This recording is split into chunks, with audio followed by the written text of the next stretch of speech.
Olá, alunos! Eu sou a professora Renata Freitas e nós iniciaremos agora um tópico da disciplina de Psicofarmacologia da Faculdade Nobre, que é a farmacologia dos transtornos afetivos, da ansiedade e da depressão.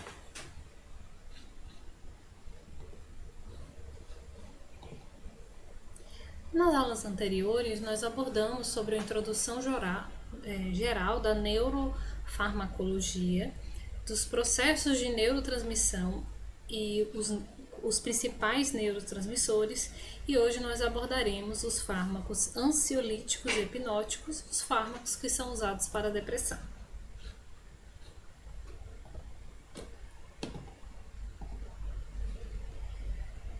Então, a depressão, ela é uma síndrome, né? Na verdade, ela é caracterizada de diferentes formas. E antes mesmo de se falar da depressão, a gente precisa abordar um tópico que é muito importante, que é a ansiedade, né? Então, a ansiedade é um sentimento de medo vago e desagradável, caracterizado por um desconforto ou tensão derivado de uma antecipação ao perigo, né? De algo conhecido ou estranho. Então, a ansiedade ela é uma característica natural do nosso organismo, né? Sentir-se ansioso é um processo evolutivo, onde nós ativamos o nosso sistema nervoso simpático diante de uma percepção de medo ou de uma situação de estresse. Porém, né, esse fenômeno ele é conhecido de uma forma natural e ele é classificado como ansiedade primária quando é um fenômeno simplesmente e puramente adaptativo necessário ao homem para o enfrentamento de situações cotidianas, né? E não justifica o tratamento farmacológico. Porém, quando essa situação ela se torna crônica e intensa, ela é caracterizada de forma desproporcional em relação ao estímulo e interfere na qualidade de vida do paciente e pode ser tratada com fármacos ansiolíticos e com a psicoterapia.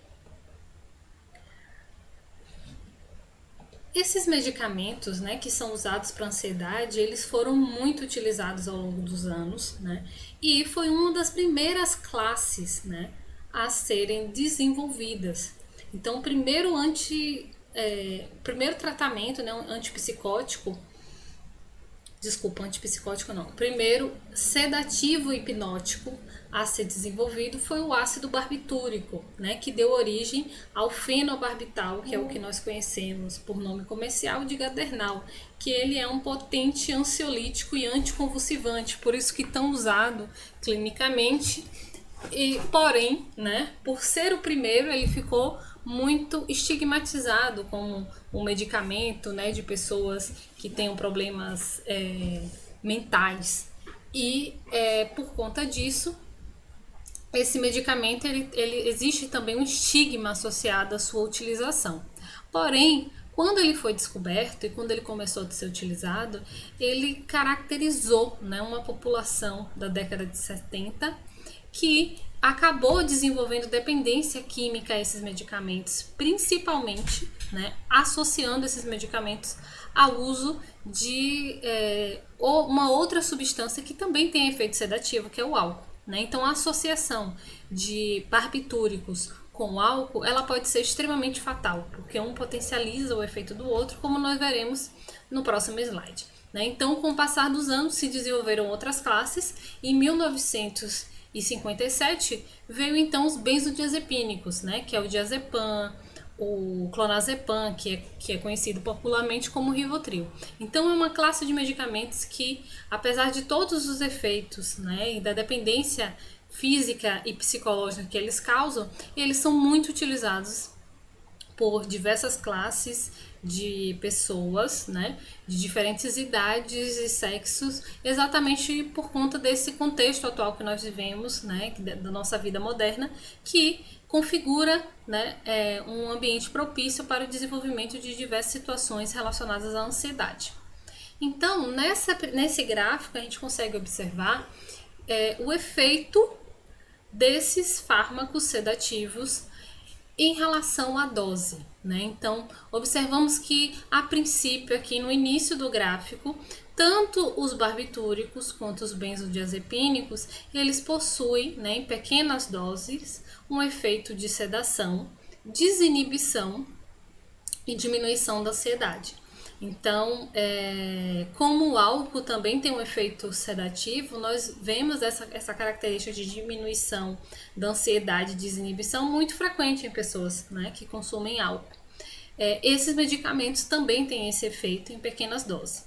Conforme se aumenta a dose, nós alcançamos o efeito de hipnose e, posteriormente, de anestesia. Então, esses medicamentos também são muito utilizados como pré-anestésicos, principalmente relacionado ao estresse pré-cirúrgico, né, que o paciente pode ter diante de uma cirurgia, e como indutores também de anestesia, né? Então, dependendo do tipo de anestesia, vai ser necessária a associação de mais substâncias. Porém, eles são, né, foram as primeiras substâncias a serem utilizadas como anestésicos.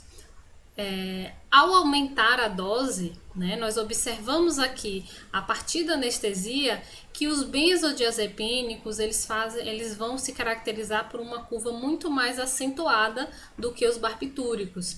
Isso acontece por quê? Né? Porque os benzodiazepínicos eles têm um perfil de segurança muito maior do que os barbitúricos. Então a gente observa que com o aumento da dose, os benzodiazepínicos eles não chegam, né, necessariamente em altas doses a causar uma depressão medular e ao coma. E a gente observa uma relação diretamente proporcional dos benzodiazepínicos com efeito no sistema nervoso central com o aumento da dose em poder desenvolver efeitos, né, como depressão da medula, e se eu deprimo a minha medula espinhal, provavelmente eu vou perder toda a minha força de contração muscular e, consequentemente, também a percepção do sistema parasimpático de controlar os movimentos respiratórios e outras funções. E com isso, o paciente que utiliza esses medicamentos, né, em sobredoses, ele pode chegar a um coma, né, e vir a ir a óbito por conta da utilização desses medicamentos de forma isolada ou associado ao álcool. Então, por conta disso, né, deve-se utilizar esses barbitúricos com muita cautela, por conta exatamente desse efeito e porque ele pode, além de tudo isso, ele não tem nenhum fármaco que o antagonize. Lembra do que nós falamos lá nas nossas primeiras aulas sobre farmacodinâmica? Então, nós temos fármacos que são agonistas, que se ligam no receptor e para desenvolver resposta, e temos os fármacos antagonistas, que bloqueiam o receptor para reduzir a resposta do agonista ou para evitar que o agonista se ligue para desencadear uma resposta. Então, como os barbitúricos não têm antagonista, eles, né, caso o paciente se intoxique com esses medicamentos, eu não tenho estratégias terapêuticas para reverter esse caso de intoxicação. Já os barbitúricos, além de ter um perfil, né, de maior segurança do que os benzodiazepínicos para indução de efeitos colaterais graves, ele apresenta um antagonista, como nós veremos mais adiante em um dos nossos casos clínicos. Assim, né, para o tratamento de ansiedade, da ansiedade situacional, crise do pânico e condições de enfrentamento, os medicamentos que são mais indicados são os benzodiazepínicos, por serem mais seguros e também por apresentarem um perfil de efetividade nesses casos, já que eles diminuem a ansiedade, né? Então, eles atuam exatamente reduzindo a atividade neuronal e, como consequência, a redução da ansiedade e de crises de pânico. Já para o tratamento da depressão, né, muitas vezes a depressão ela não está, e outros problemas, ela não está associada apenas a um transtorno de ansiedade, mas é uma síndrome muito mais complexa, como nós veremos no nosso próximo bloco dessa aula. Então, é indicado em casos de situação como transtorno de pânico, transtorno obsessivo compulsivo, transtorno de ansiedade social e transtorno de ansiedade generalizada, o uso de medicamentos que vão atuar não apenas reduzindo a transmissão neuronal, mas inibindo alguns neurotransmissores que estão relacionados à sensação de prazer, de bem-estar e também relacionado a outras emoções, como por exemplo o humor. Então, para esses casos são indicados outras classes farmacológicas, como os inibidores seletivos da recaptação de serotonina e os inibidores da recaptação tanto de serotonina como da noradrenalina. Mas tudo isso nós veremos no próximo bloco dessa aula. Os benzodiazepínicos, eles são fármacos que são muito utilizados, né, como eu disse, em ansiedade, hipnose e sedação, mas eles também apresentam um efeito relaxante muscular, né? Então, isso é muito propício para um caso de cirurgia, porque o paciente, né, em um caso cirúrgico, eu preciso que o músculo esteja relaxado para que haja movimentação muscular e não haja nenhuma lesão muscular. Porém, por conta desse relaxamento muscular que é causado por conta desses medicamentos, esses medicamentos eles podem causar sérios danos, né, no uso de pessoas idosas. Por quê? Porque por conta desse relaxamento muscular, muitos pacientes podem perder a força de contração muscular e em casos de pacientes idosos, essa perda da força de contração muscular pode ocasionar em quedas, né, que pode se tornar uma coisa grave em um paciente idoso, como por exemplo a quebra de um fêmur e outras situações, né? E nós sabemos que muitos pacientes idosos, na verdade, a grande maioria dos pacientes que consomem medicamentos sedativos, né, por conta de distúrbios do sono, são pacientes idosos por conta das próprias alterações fisiopatológicas que acontecem no envelhecimento. Além disso, né, dessas condições, eles diminuem, né, a transmissão, né, o potencial de transmissão neuronal, como a gente falou lá na última aula, e por conta disso eles também são muito utilizados como anticonvulsivantes. Nós ainda vamos falar sobre anticonvulsivante em outras aulas, mas isso é um importante fator a ser considerado. Além disso, né, eles podem ser usados também na amnésia, né, retrógrada. Então, por exemplo, em algumas situações em que o paciente passou por alguma situação traumática e pode ser utilizado esse medicamento. Existe outra característica que é bem interessante da gente pontuar, que esses medicamentos eles não podem ser utilizados em mulheres gestantes. Por quê que eles não podem ser utilizados em mulheres gestantes? Porque essas substâncias, elas são fármacos de muita lipossolubilidade. Não sei se vocês lembram também das nossas aulas iniciais, mas nós vimos que fármacos que são muito solúveis em lipídios, eles apresentam uma capacidade de atravessar as membranas, né? E por conta disso, esse fator de lipossolubilidade favorece a absorção dos medicamentos pelo trato gastrointestinal, porém, se ele é muito lipossolúvel, como o caso desses medicamentos, eles também vão atravessar a barreira placentária, né? Também irão ser absorvidos pela placenta, chegando até o bebê. Então, caso isso aconteça, caso uma gestante utilize um desses medicamentos, o que vai ocorrer? Pode ocorrer uma sedação, né? Então o bebê chegar ao coma e depressão medular e vir, né, a entrar em óbito, certo? A gestante sofrer um aborto. E isso é muito comum, né? Então a grande maioria dos medicamentos que atuam no sistema nervoso central, eles precisam ter essa característica de lipossolubilidade para poder chegar até o sistema nervoso central, para atravessar a barreira hematoencefálica. Então é muito comum os medicamentos que atuam no sistema nervoso central serem contraindicados às gestantes, exatamente por conta dessa característica de alta lipossolubilidade, né? Além disso, eles possuem metabolismo hepático, né, como grande parte das substâncias e dos fármacos que nós conhecemos. Como esses medicamentos atuam, né? Então, de que forma que eles irão atuar no paciente e desenvolver seu efeito farmacológico. Então, no processo de transmissão neuronal, nós vimos, né, que para que haja a transmissão do impulso nervoso de uma célula, de um neurônio para outro, eu preciso ter um processo de polarização e despolarização da membrana, né? Nesse processo de polarização e despolarização, eu tenho um receptor que ele é muito conhecido, que provavelmente vocês já ouviram falar em outras disciplinas, que é o receptor GABA, né? Esse receptor GABA, ele é uma proteína de membrana e ele tem como papel, né, o transporte. Então ele funciona como um poro dentro da membrana. Essa proteína ela se abre e favorece a passagem do íon cloro e se fecha impedindo que haja a passagem desse íon cloro e consequentemente ele facilita no processo de polarização e despolarização. Porém, quando os benzodiazepínicos se ligam nesse receptor, o que acontece?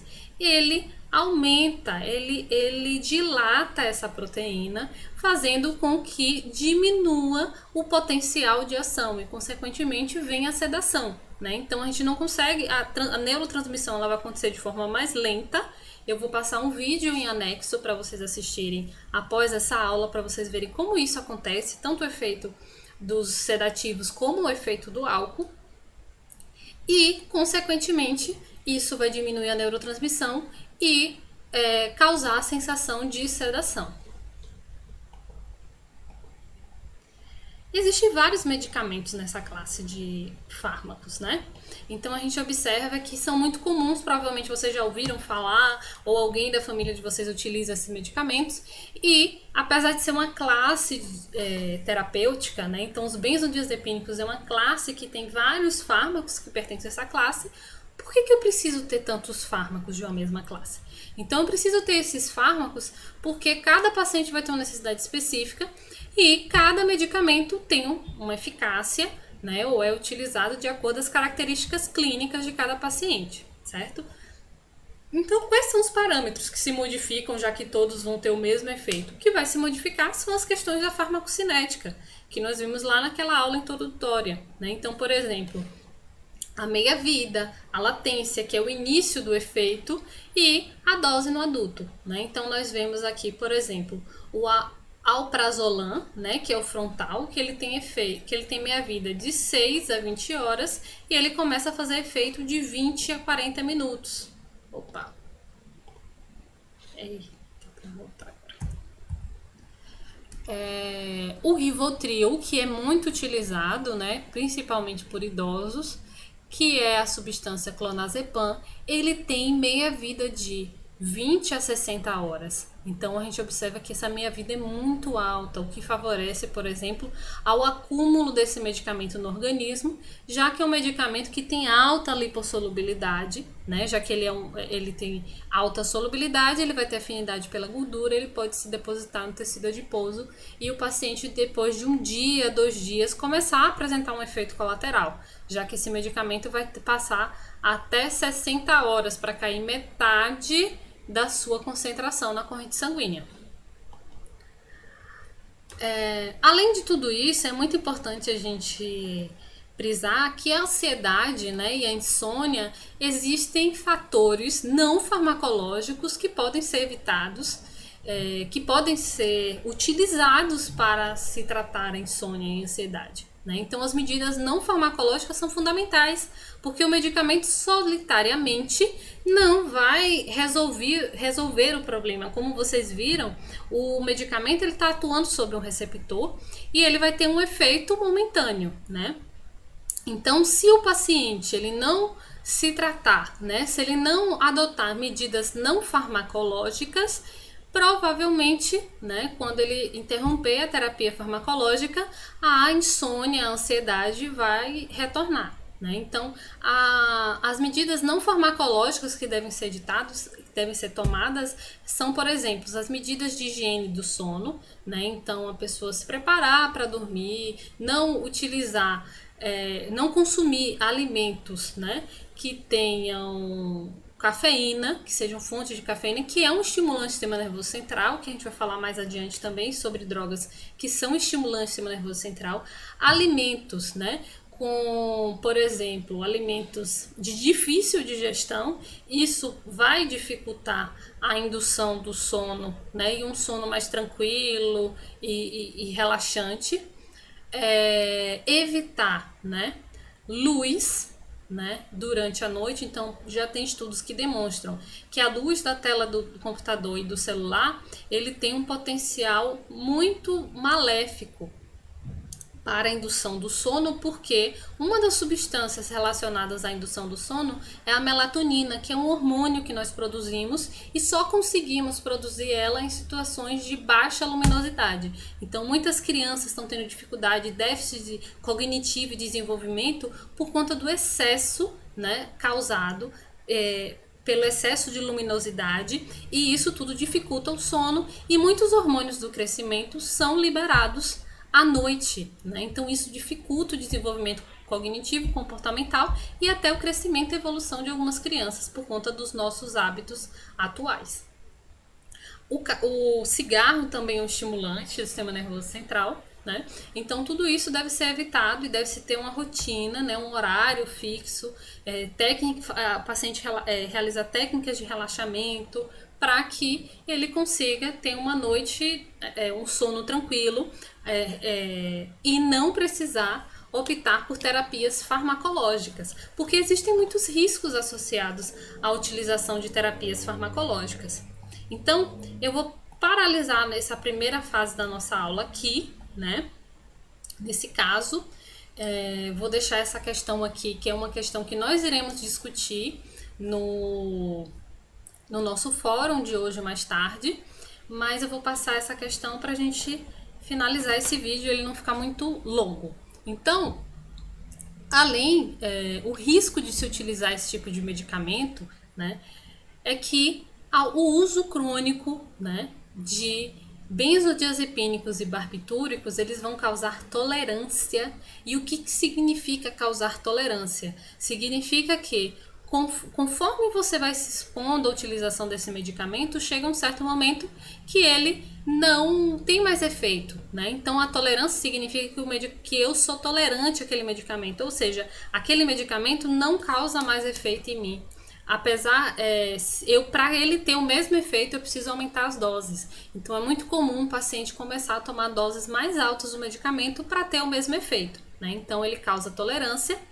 Além disso, ele causa dependência fisiológica, né, que é caracterizada pela síndrome de abstinência, que pode, ou seja, causar um estado ainda maior de ansiedade, inquietação, fraqueza, insônia, podendo progredir até para um caso de convulsão, que é muito comum. Nós vemos essa característica de dependência fisiológica em dependentes químicos, né, de substâncias não farmacológicas, de drogas.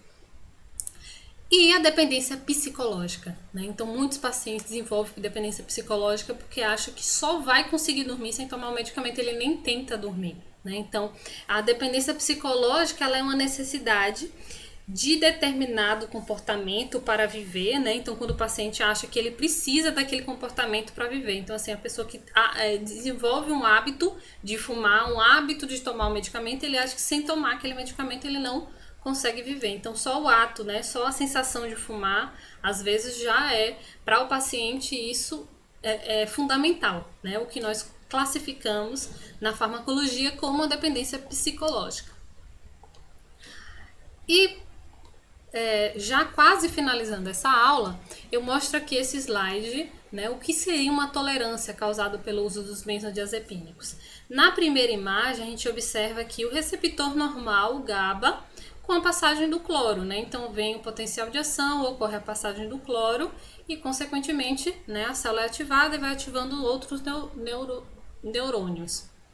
Quando o paciente, né, utiliza o benzodiazepínico ou barbitúrico, eu tenho o efeito desse receptor aumentado. Olha só como está essa seta, ou seja, eu dilatei esse receptor, né? Então eu tenho, como essa consequência dessa dilatação, eu vou ter um efeito de sedação ou hipnose, né? Que é o efeito agudo do uso dos benzodiazepínicos. Porém, se o paciente continuar utilizando esses medicamentos, o que nós teremos? Nós teremos uma redução do efeito. Então, observe que essa terceira seta ela é muito menor do que a segunda. Ou seja, eu tenho um efeito contrário praticamente com o uso crônico. Eu vou ter a redução e por conta disso o paciente ele vai se tornar dependente, né? Então o desmame desse medicamento, a remoção desse medicamento de uso crônico, ela se torna muito difícil porque ela acaba alterando fisiologicamente, né? A resposta do paciente a uma substância endógena que é o GABA, né? Porém, né, por isso os pacientes devem ser acompanhados e avaliados, né, quanto à necessidade e a sua forma de utilização. Então, esses medicamentos, eles também podem interagir com diversas substâncias, né? Normalmente, a maioria das substâncias que aqui estão listadas são substâncias que também possuem efeito sedativo. Então, nesse caso, eu vou ter, na verdade, um efeito de potencialização do efeito sedativo. Por isso, um alto risco de sua utilização.